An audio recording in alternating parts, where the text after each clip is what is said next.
What I hope this short video will help viewers to do is realise why it's important to invest quality time finding what I call your true north, your ideal career destination, if we want to use that phrase. And the importance of investing time in it is absolutely critical. I know I've certainly come across some people in my career who think investing time exploring career options, thinking about what you really want to do is some sort of self-indulgent midlife crisis kind of activity. The reality is nothing could be further from the truth. If you invest time in looking at your career opportunities, looking at what you really want to do, looking at what actually plays to your strengths, then you're likely to be much more successful in your career, you're likely to be happier and more fulfilled at work, and you're actually likely to be healthier, which we'll come on to in a second. So for me, enjoying work is an absolute must-have. So for several reasons. First thing is we spend more time at work than any other activity in our day. Again, based on research, I think the latest data said we spend on average 8 hours 54 minutes at work and 8 hours 21 minutes asleep. And there's not a lot more left in between for our family and other interests. So we spend a lot of our time at work. The other thing that's interesting is not only do we work long hours, we're also working longer. Many more people today are economically active into their 70s, and research around Generation Y says they're going to be working until they're 77. I did break the news to my family recently. They weren't terribly happy about it. The other really important reason is the correlation between work and wellness is really well researched.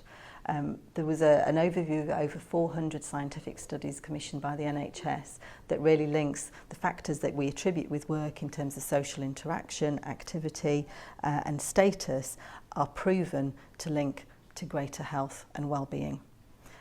So hence, people in work tend to be happier and healthier than people who are out of work. So really important reasons for making sure we find the right kind of job. If we also look at the landscape of careers these days, it suggests that over our working life we'll have about 4 careers and 11 individual jobs in that as a minimum, and I suspect that's likely to continue to grow and change. So making sure that we put good quality into thinking about what are those career moves will make sure, again, that it leads to some natural progression, some very different choices if we choose it, but a long and sustained working life. Also from a very practical perspective, when we make a career move, we need to be front of field. And I kind of liken this to running in a fun run or something.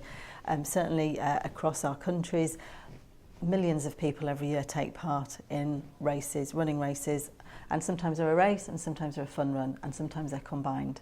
And my suggestion is that actually if you're entering one of these races and you're doing it just for a laugh and raising money for charity, then you're going to be back of the field with the fun runners. There are some people who want to compete, get a PB and actually win the race. Well then of course they're going to be up front with their competitors. So, and if you want to run the race, you're not going to situate yourself at the beginning of the race right at the back of the field with the people who are dressed up as Pinocchio.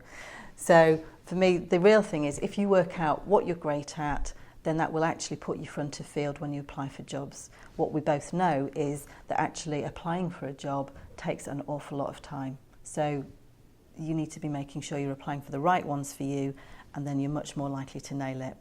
I remember one of my early conversations with a new career coaching client was he was in a distressed state. He'd applied for work and his first words were, "I've applied for all sorts of things and I haven't even got an interview yet." And I said, "Well, what have you been applying for?" And he said, "Well, anything and everything. I've got to pay my mortgage." And therein lies his answer. He'd be much better applying for a lot less, putting time and effort into his applications and only applying for the things where he's front of field. So again, being right at the front is the key thing. And again, looking at strengths-based development and activity, playing to our strengths is where we get strong, sustained performance.